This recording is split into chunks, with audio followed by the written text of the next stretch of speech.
With the record. All right, so good morning once again. So last time we briefly touched upon what IPM is. Today we're going to expand a little bit more, and we're going to use the city of Los Angeles Department of Recreation and Park because many years ago I participated and helped them in setting up the pest management program. And so as you start to look for insects, or as you start to now get asked questions about how do I deal with this, how do we deal with that, now we can begin the work of developing a program that is going to be beneficial for controlling or managing whatever pests you are going to be dealing with or you're going to find. So this came about with many organizations, so not Recreation Park is just one, where traditionally they use pesticides and they use all kinds of chemicals to treat for the different problems. This came about way back with agriculture, where they wanted to grow crops, and as soon as they start seeing some problem, something being eaten, they would spray the fields to kill everything.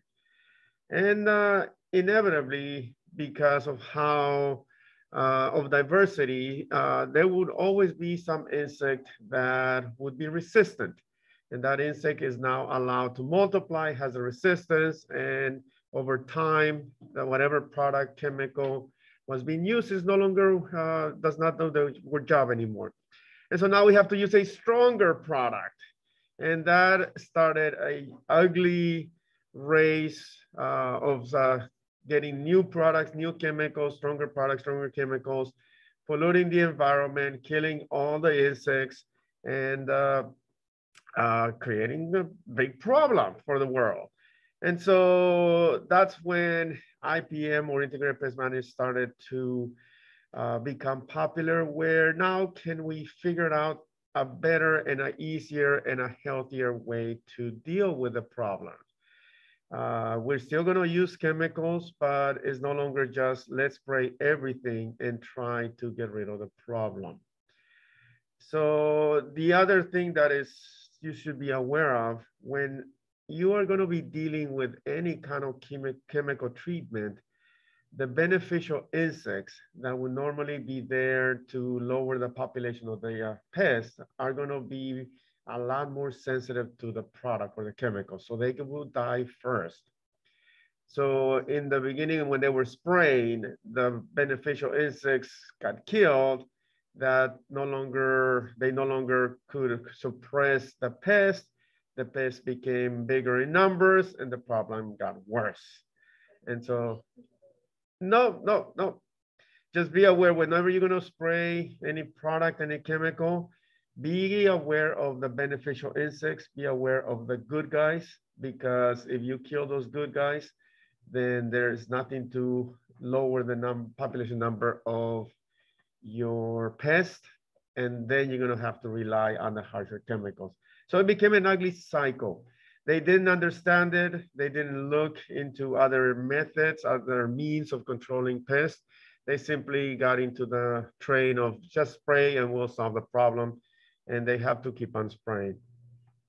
So the Department of Recreation and Park decided to go in a more friendly, environmental friendly way.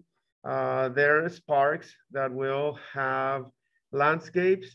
There are recreation centers where there's going to be children, and that also becomes very crucial. Pesticides or harsh chemicals around children is not good. There's going to be lakes, there's going to be golf courses, there's going to be even Griffith Park, which is a wilderness park. So the department is going to be huge. It's the entire city of Los Angeles, about 60 miles across, from Pedro down to the San Fernando Valley or the 118 freeway. So this is the program that we came up with. So this was just the role of the program. And so when you're going to be developing your own IPM program or integrated pest management program for uh, whatever plants you're going to be assisting, what's going to be the role? What's going to be your goal? Keep in mind, it will never be eradication. I want to eradicate this pest. I want to kill it completely, because you can kill whatever insect is afflicting your plant right now, but there's other insects out there that are looking for a meal. And so they're going to find your plant sooner or later. So it will never be eradication. You will never get rid of the pest. You will never get rid of or break the pest plant relationship that started 100 million years ago. So that's why certain insects can feed on certain specific plants, because they have been feeding and relying on one another or competing with one another for 100 million years. And so you now caring for a plant and not allowing that insect to feed on it, you're not going to break it. The insect will find a way to go around it. So be aware of that. What am I trying to achieve? And be realistic with what you're trying to achieve. Understand what the do's and the don'ts, understand what you're able to do.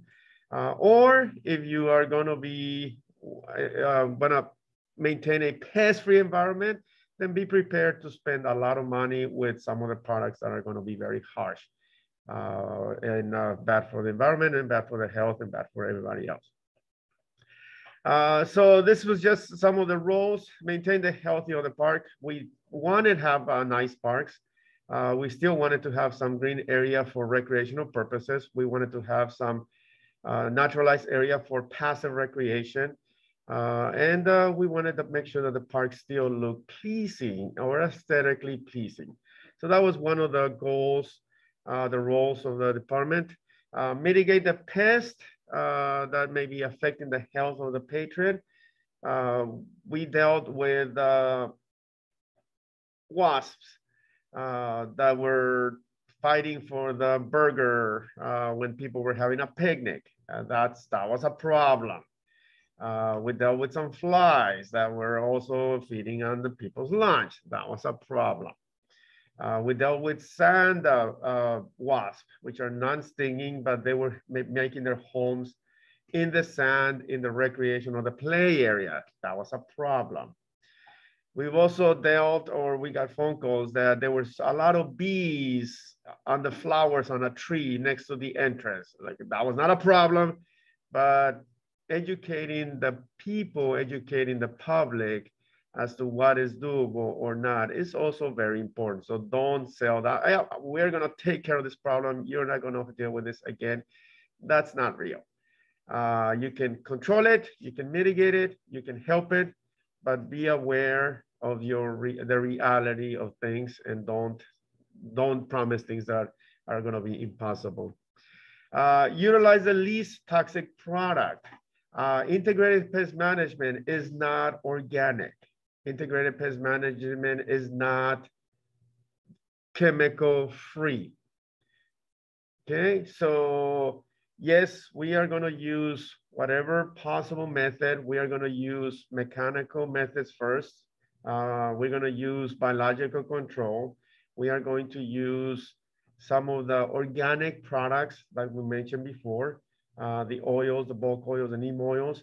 But if at the end, for whatever reason, those steps are not helping, they're not lowering the population number of the pests, then I can then start using some product, if that is something that is going to be valuable and you wish to save. So be aware that there's a big difference between organic. I don't want to use any synthetic product, any synthetic chemicals. I don't want to use any of that. Great. You're going to have oranges that are going to have bugs. Is your public who's going to purchase them, are they going to be willing to accept that? You're going to have a cabbage that's going to have a grub. You might eat it, but if you want organic, if you want chemical free, then those are some of the things that you're going to may come across, and be aware of that and be tolerant. Or when things really, only when it's necessary, then we can rely on whatever chemical is available. So those are some of the things. So here's just the strategies, the program,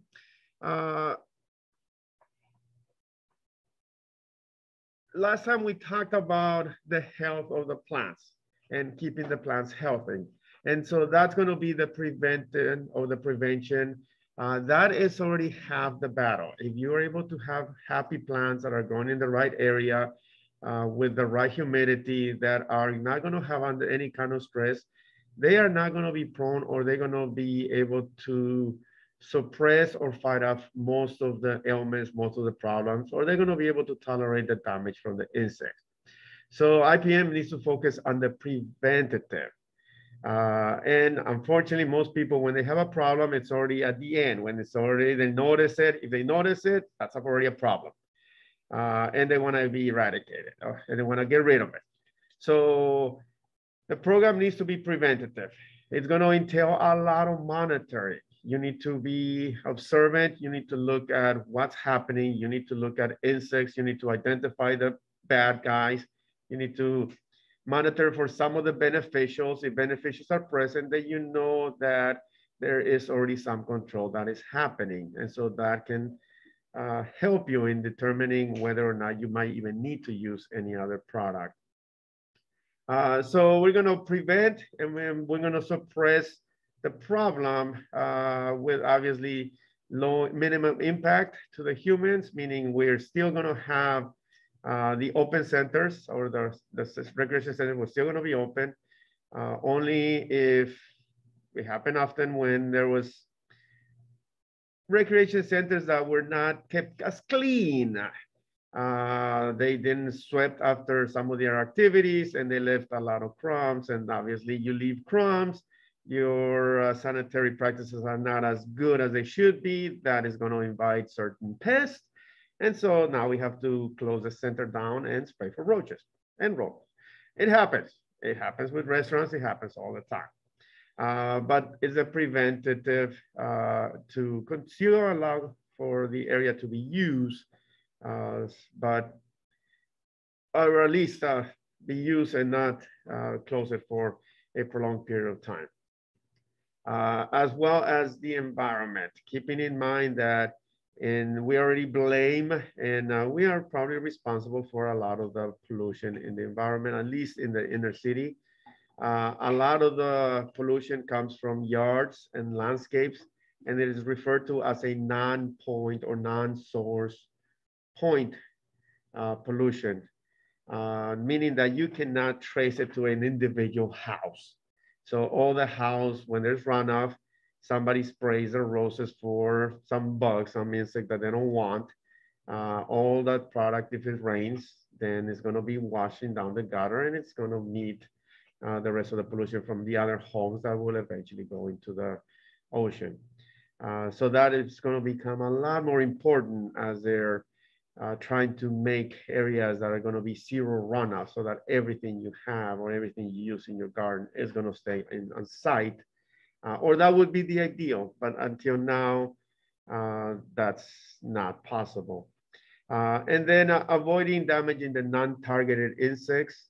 That would be the beneficials. When you are going to be spraying every single plant, then you're killing the beneficials as well as the pest, and that is where the problem gets compounded.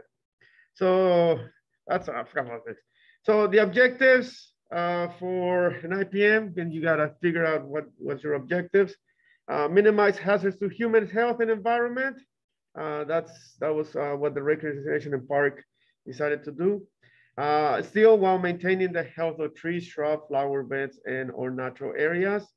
Monitor, that should be probably number one, to ensure that whatever control measure is working. And if it's not working, then let's adjust it, let's change it. If it's not working, okay, let's now go for the next step and bring the good guys or bring the beneficials. And if it's not working well, let's now begin with some of the other products. And the minimize the pesticide use, and minimize. We're not eliminating it through target application, meaning that I am not going to spray the entire area. I'm just going to look for the areas where there's the highest concentration of insects. I'm going to target those areas.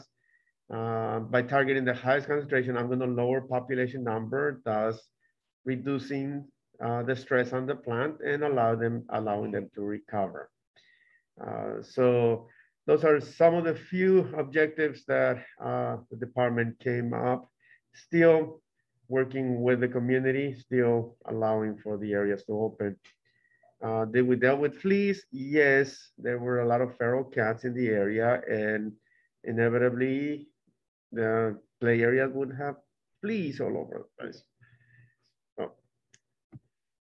So what do we got then? So when we are developing an integrated pest management program, we are going to manage the pest. That is the clue right here.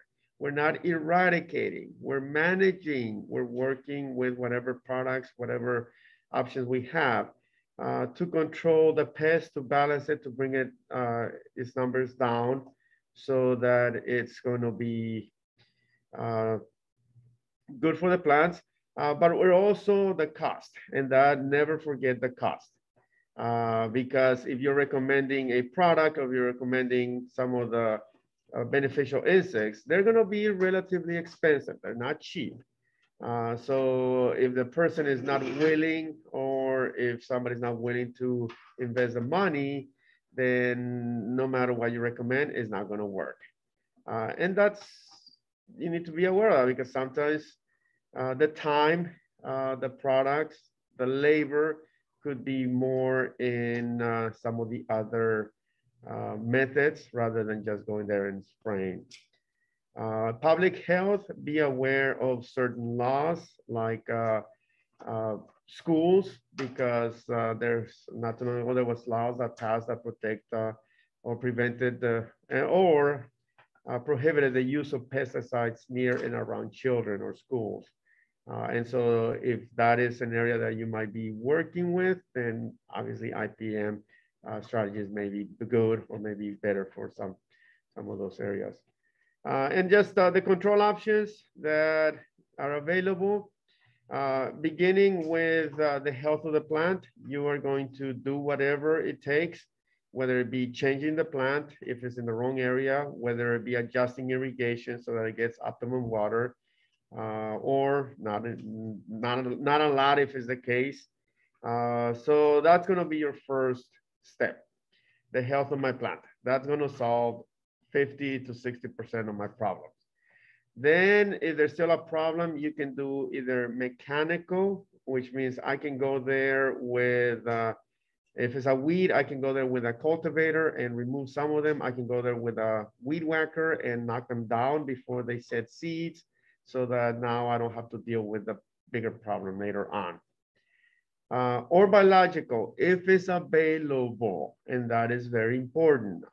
When you're looking for biological, there might not be something available, or it might not be as good as they claim. So be aware of that. With biological, it's going to entail a lot of time, because the insects are going to feed, they're going to get full, they're going to take a break, and eventually they will also die, and hoping that they get established, they'll lay some eggs, they'll be, the youngest would hatch, and they'll start eating as well.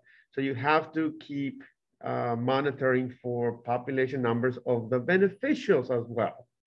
And, or if they're declining, then you need to get some more, or it might be, you might need to change to a different beneficial insect.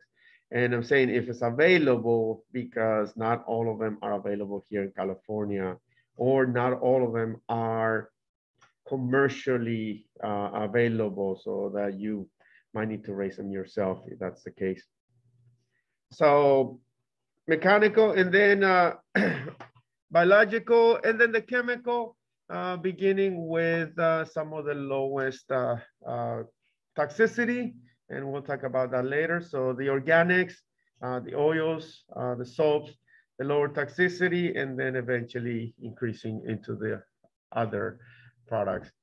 But when we're looking at pesticides, it is very important to ID the pest and know who your enemy is. Because Pesticides are going to be made, some of the harsher pesticides are going to be made to target certain biological function of the organism. We mentioned last time the sphericals, those breathing apparatus for the insects. So if you shower all the insects with the oil, you're going to suffocate them all, they're dead. So that's not a big problem. But when you're now going to be targeting the pest with a specific product, a specific chemical, some of them may be a nerve or may target the nervous system of the insect. Some of them may target the stomach of the insect.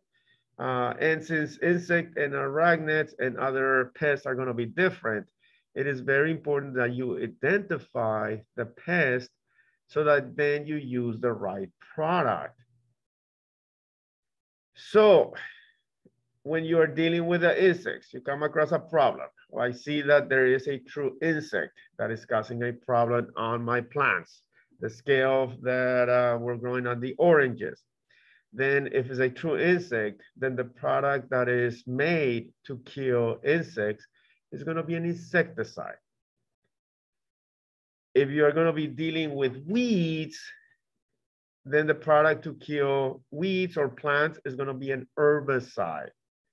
And with herbicide, there may be two types. There's going to be the contact herbicides that you will spray on the plant and you have to get it all over the leaves. Or there's going to be some systemic types that the plant will absorb the chemical and they'll also kill it. And or there may be products that will target the seed as it's germinating so that the seed will never come out of the ground. Or it will be products that will be targeting the plants when they're already grown and happy. So weeds, herbicide, if you're dealing with diseases, it's important to know what is being caused. If it's rust or powdery mildew, we know that those are caused by a fungi. So then the product is a fungicide.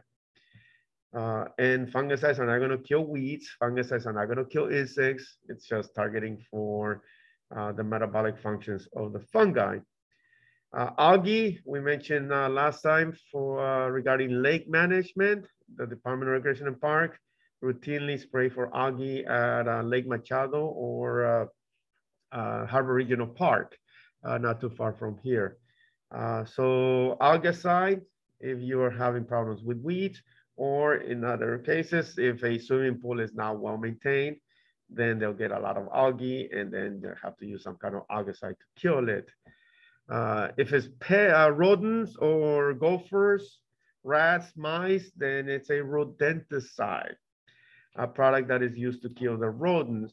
And most of them are going to be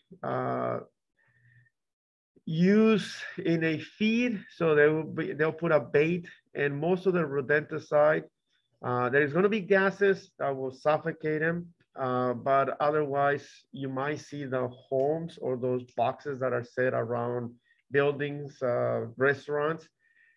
Those have a bait. And those use a product that prevents it's an anticoagulant product. And so what happens when the rat eats a lot of it, if it gets scratched, it's gonna never heal because the blood is not gonna coagulate, so it's not gonna seal up that cut, and the rat will bleed to death. Or in worst cases, if it eats a lot, then the entire circulatory system kind of collapses because there's nothing really holding the veins in place. And then it just bleeds internally to death. If a person eats it, it's going to be a problem. It will act the same way. Or if a dog or a cat or another animal eats it, it's also going to affect them the same way. And that's why, or a child. And that's why you have it in a box so that no other animal can reach it. So that's going to be the case. With rodenticide, something very important is for you to be aware of is the difference between gophers and moles, M-O-L-E. Now, we are lucky that in Southern California, we don't have moles. We have pocket gophers. So if you go to Home Depot and you find a product for moles, why would anybody buy it? Because we don't have that problem. And or you have a product that is being marketed or advertised for treating gophers and moles at the same time, because they're both underground, and it's a bunch of corn that has probably a anticoagulant or a chemical that is going to kill them, and you put it in the tunnel.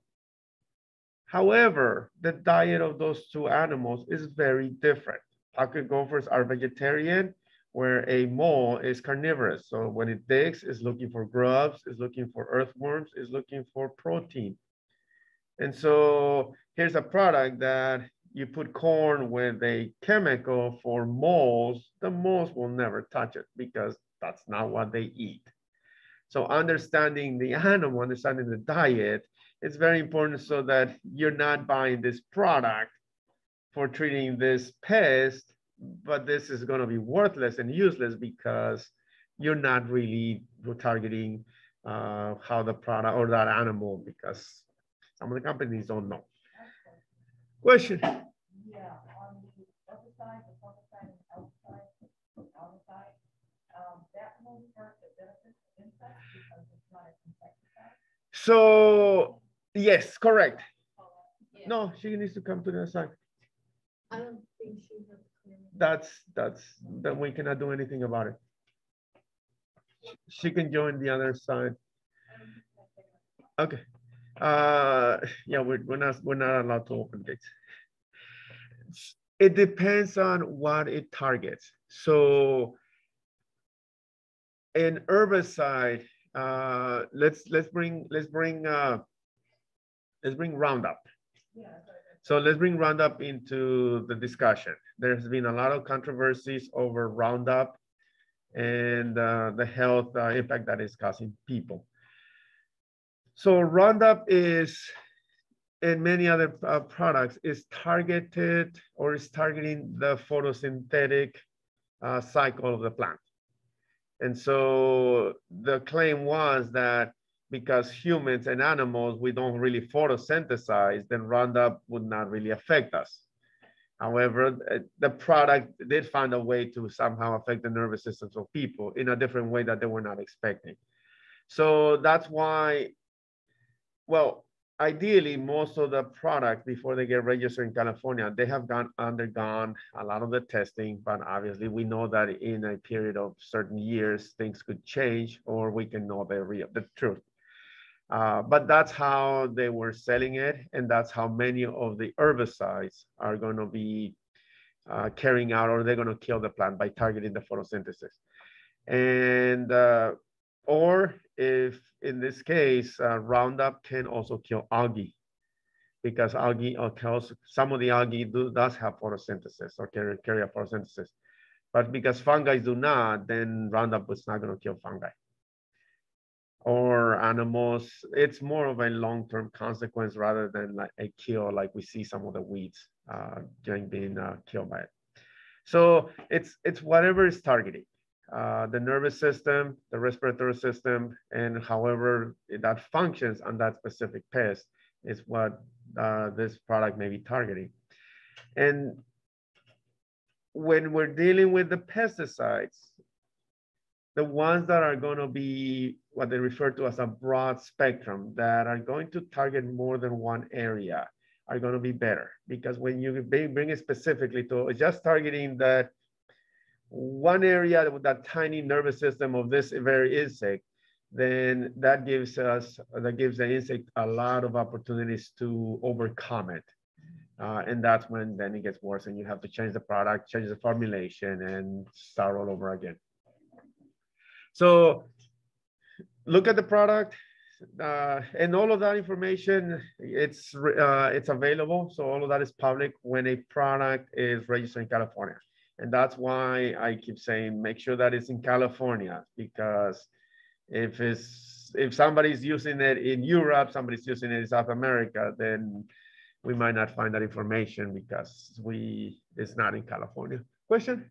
Yeah, with the pesticide, what if like a rat and And that is the problem. So right now there is the big movement for not using rodenticides, and we can bring the dilemma of the birds of prey. So if an animal has eaten that rodenticide and it's still in their system, it hasn't really done its action of killing it, and that animal is then captured by a bird of prey, and the bird of prey eats it, then it's going to consume the product, and then the bird is going to die because it's going to act the same way. And we can also bring Griffith Park because they've been pushing for using or prohibiting or not allowing rodenticides to be used by a wilderness park because the cycle can go from some of the smaller rodents, eventually the food change to the mountain lions. And they were trying to protect the mountain lions. So yes, that brings another problem of with the rodenticides, that it does get into the food chain and it can affect the non-targeted animals because you're targeting the rodent, but then the hawk is going to get also damaged by it. On the rodenticides, though, rodents, rats, like, involved, involved, and they have to make every product guarantees 99.9% control. No product ever says 100%, because there's always going to be that individual that is going to be resistant. It's called diversity. And so you kill the 99.9% of the population, that one individual now has the resistance, now has all the food, now has all the area, has no competition. Now it can multiply, breed, multiply, and pass that resistance to its offspring. And those offspring now have the resistance, multiply. And over the course of anywhere from 8 to 10 years, the resistance for that chemical is broken.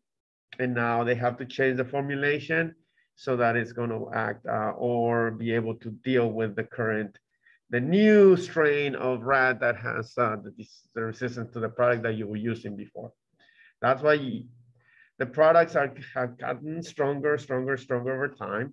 And that's because we keep using them, or the use of them without any real thinking, without any real control, just literally just kill everything, spray it, which is the old ways. You see commercials, sprayers like spraying the walls and everything else. There was some consequences, and I think we're dealing with them now. So any other questions? So this is why proper ID is important. This is why proper knowing when, at what stage of the life the insect is affecting or being a pest, so that you don't kill the butterflies, you kill the caterpillars if that's the case. And then I can bring the example of the insecticides. So I mentioned some of them nervous, but there are insecticides that target the molting of insects. So when you have insects, they hatch from an egg and they have that exoskeleton and they grow into their skeleton. And then as they get older, they have to change their skeleton. So there's a point where they're going to rest, and then their skeleton begins to break from the back, cracks, and then they come out, and then they become hard and get a new skeleton or a bigger set of clothing that they grow into for several weeks, months. So there are going to be some insecticides that will target that molting process, that will prevent the molting from occurring. And so the the skeleton is not able to break open, and the insect continues to grow. Eventually it just gets crushed inside its own skeleton. And that is how some of the pesticides are going to be targeting. Or the ones that are going to be stomach poison, where the insect is going to eat the sap or drink the sap or chew the leaf, and the product is going to be ingested, and then it's going to destroy their stomach. or it's gonna be a touch. So when the insect is walking, that would be for ants, where you spray the perimeter of your house with a low residual product. Then if the ants walk on top of it, then they're gonna get killed.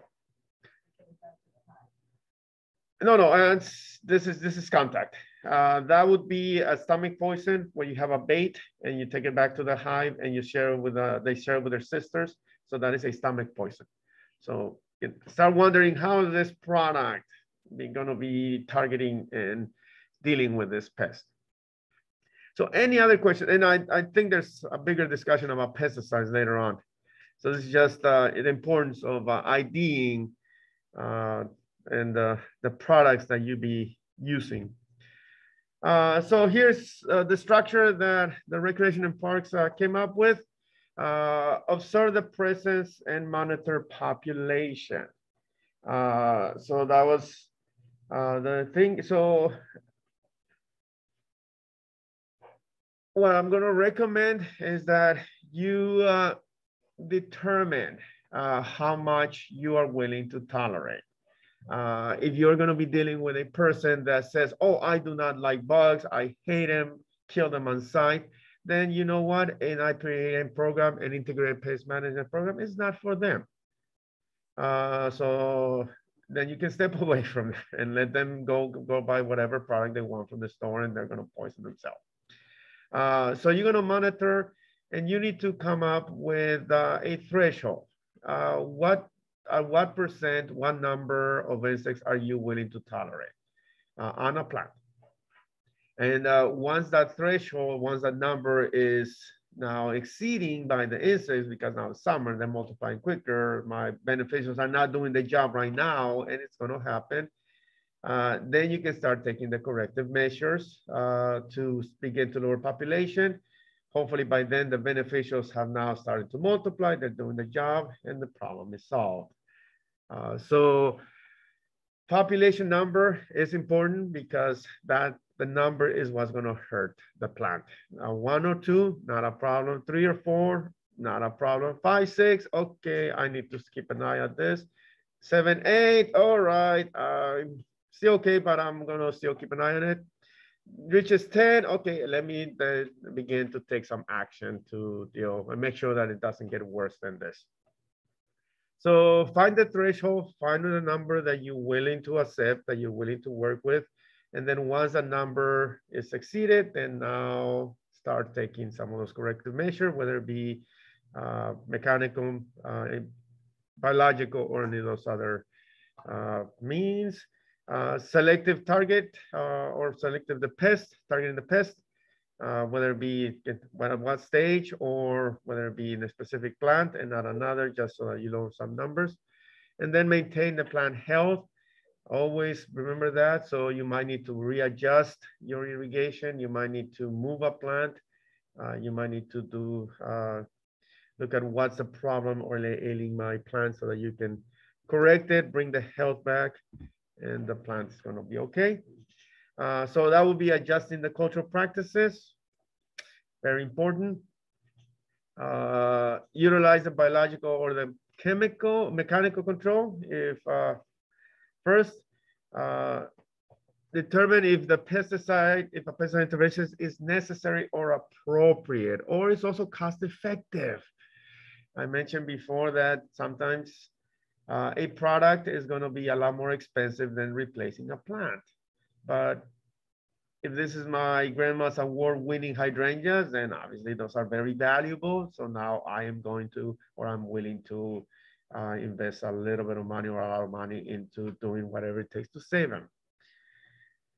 So determine whatever intervention, whatever is necessary or appropriate. And I'm saying appropriate because if you're by schools or near schools, or if you have children or animals or pets, then that's going to take away some of your choices. Select the appropriate pesticide and the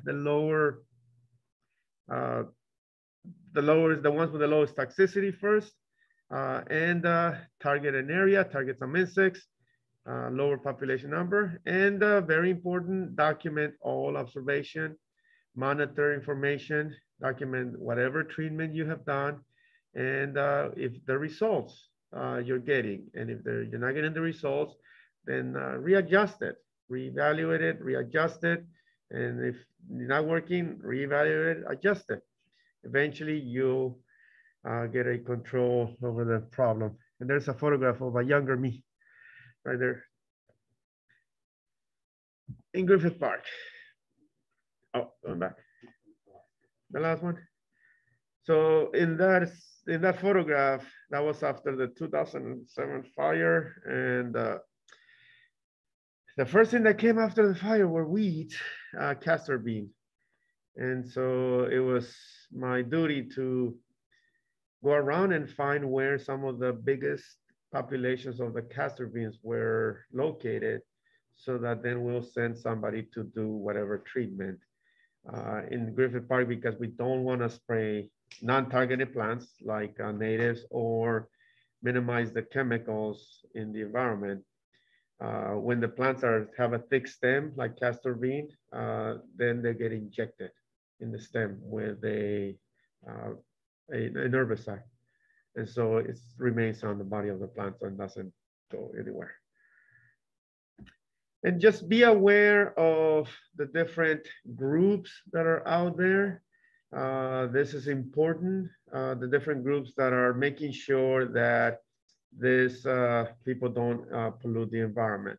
And I can tell you that a lot of the rules, a lot of the regulations, a lot of the licensing is being done to ensure that the people remain healthy. Because sometimes people like to spray things without reading, or they may not be able to read, and they decide to go and get this product, and they start spraying without looking at the precaution, without using any protective equipment. And at the end, they're going to be hurting themselves and probably other members, other people, because they're just not following the direction or taking the necessary precautions. And they might not know.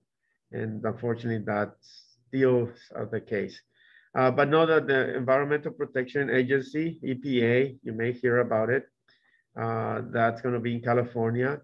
The California Department of Pesticide Regulation is going to be the company that is going to certify for the public for spraying. So there are pest control advisors, the folks that go there and figure out what the problem is, and then give some solutions or ways that you can deal with the problem. Or there's going to be the certified pesticide sprayers, folks that have been certified, they take the exam, they understand the law, they understand the labels, and they're going to do it right. They're not just going to spray when it's 100-degree wind or 100 miles an hour wind, or it's raining. They're not going to do that. The EPA also is responsible for, I think it's EPA or the other one of the two, or both of them, for the registration of the products. So legally, you have to use products that are registered in California, and you have to use them for the pests that are on the label. And I'm saying legally, if you're going to do pest control for hire.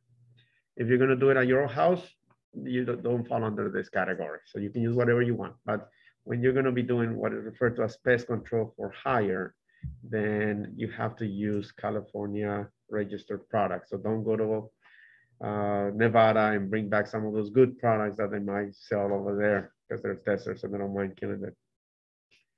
The Los Angeles Agricultural Commissioners, they have an office on Imperial and Southgate, Imperial and